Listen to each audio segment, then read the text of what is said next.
सोचिए एक ऐसी पौराणिक नगरी के बारे में जिसे खुद भगवान कृष्ण ने बसाया था। नाम था द्वारका। प्राचीन भारत का एक ऐसा अजूबा जो आज समंदर की गहराइयों में कहीं खो गया है। तो चलिए आज बात करते हैं इसी शहर के वैभव और उसके विनाश की कहानी की। तो सबसे बड़ा सवाल यही है कि आखिर कृष्ण की इतनी शानदार नगरी समंदर में डूब कैसे गई? क्या हुआ था ऐसा? चलिए मिलकर इस रहस्य से पर्दा उठाने की कोशिश करते हैं। इस पूरी कहानी के पीछे असल में 3 बड़ी वजह हैं। 2 भयानक श्राप, एक बहुत ही दुखद गृहयुद्ध और एक ऐसा राज जो आज भी समंदर की गहराइयों में दफन है। यही वो चीजें हैं जो हमें द्वारका के अंत तक ले जाएंगी। तो कहानी शुरू होती है जब भगवान कृष्ण मथुरा छोड़ देते हैं। उन्होंने अपनी नई राजधानी बसाई द्वारका को। और जानते हैं, उन्होंने यहां पूरे 36 साल तक राज किया। ये शहर असल में यदुवंशियों का, मतलब कृष्ण के अपने कुल के लोगों का एक महफूज किला था। अच्छा, द्वारका नाम का मतलब भी बड़ा दिलचस्प है। इसका मतलब है कई दरवाजों वाला शहर। शहर के चारों तरफ ऊंची ऊंची दीवारें थीं और उनमें बहुत सारे गेट्स थे। ये सब इसलिए ताकि यदुवंश पर जो बार बार हमले होते थे उनसे उन्हें बचाया जा सके। और हां, हिंदू परंपरा में जो 7 सबसे पुराने और पवित्र शहर गिने जाते हैं ना, द्वारका उनमें से एक है। पर इतनी शानदार नगरी होने के बावजूद इसका अंत पहले से ही लिखा जा चुका था। इसकी किस्मत में 2 बहुत ही शक्तिशाली श्राप थे और दोनों का नतीजा एक ही था, पूरी तरह से विनाश। तो द्वारका का विनाश 2 बिल्कुल अलग अलग घटनाओं से जुड़ा है, पर कमाल की बात यह है कि दोनों का अंजाम एक ही था। देखिए, एक तरफ तो थी महाभारत युद्ध के बाद एक मां गांधारी का दुख, और दूसरी तरफ था कुछ ऋषियों का भयंकर अपमान। और इन दोनों ही घटनाओं ने यदुवंश के पूरी तरह खत्म हो जाने की भविष्यवाणी कर दी थी। तो पहला श्राप था गांधारी का। सोचिए, महाभारत के युद्ध में उन्होंने अपने 100 के 100 बेटे खो दिए थे।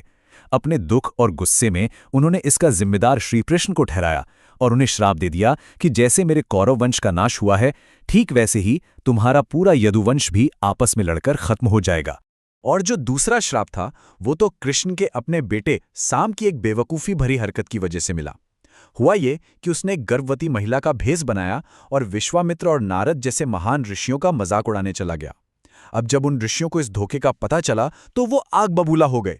उनके गुस्से का कोई ठिकाना नहीं रहा और उन्होंने तुरंत श्राप दे दिया कि साम एक लोहे के मूसल को जन्म देगा और वही मूसल उसके पूरे खानदान के विनाश का कारण बनेगा। तो अब कहानी 36 साल आगे बढ़ती है। गांधारी और ऋषियों की श्राप को दिए हुए 36 साल बीत चुके थे और अब वो वक्त आ गया था जब इन भविष्यवाणियों को सच होना था।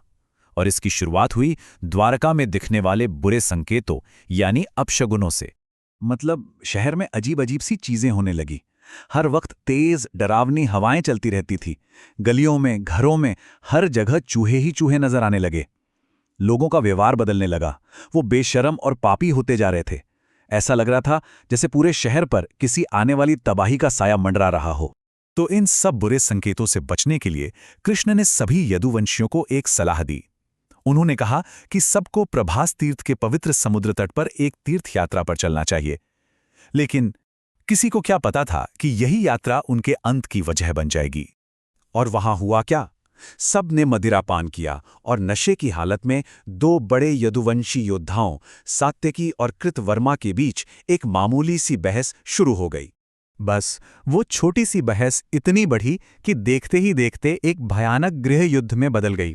एक ने दूसरे को मारा, फिर उसके साथियों ने बदला लिया और बस पूरा का पूरा यदुवंश एक दूसरे के खून का प्यासा हो गया। और यहीं पर ऋषियों की वो भयानक भविष्यवाणी सच हो गई। याद है वो लोहे का मुसल, उसे पीसकर समंदर में फेंक दिया गया था। वही पाउडर अब किनारे पर एक धारदार घास के रूप में उगाया था। और जैसे ही कोई यदुवंशी लड़ने के लिए उस घास को हाथ में उठाता, वो घास फिर से लोहे का हथियार बन जाती और उसी से वो सब एक दूसरे को मारने लगे। तो इस गृहयुद्ध के बाद यदुवंश लगभग पूरी तरह से खत्म हो चुका था। अब कहानी अपने सबसे आखिरी और सबसे दुखद पड़ाव पर आती है। वो पल जब द्वारका नगरी खुद इतिहास के पन्नों में समाने वाली थी। तो देखिए हुआ क्या। गृह युद्ध में कृष्ण के बेटों समेत पूरा यदुवंश खत्म हो गया। इसके बाद कृष्ण ने अर्जुन को द्वारका बुलाने के लिए एक संदेश भेजा। फिर उनके भाई बलराम ने ध्यान लगाकर शांति से अपना शरीर त्याग दिया और फिर एक शिकारी जिसका नाम जरा था, उसके एक तीर से भगवान कृष्ण ने भी इस दुनिया को अलविदा कह दिया। और जिस पल अर्जुन बचे खुचे लोगों को लेकर द्वारका से बाहर निकले, ठीक उसी पल समंदर आगे बढ़ा और उसने पूरी की पूरी द्वारका नगरी को अपनी लहरों में निगल लिया। अब सोचिए, सदियों तक इस पूरी कहानी को बस एक मिथक, एक पौराणिक कथा ही माना जाता रहा, एक कहानी जो बस दादा दादी नाना नानी सुनाते आए थे। लेकिन क्या हो अगर ये सिर्फ एक कहानी ना हो? क्या ये सच हो सकता है?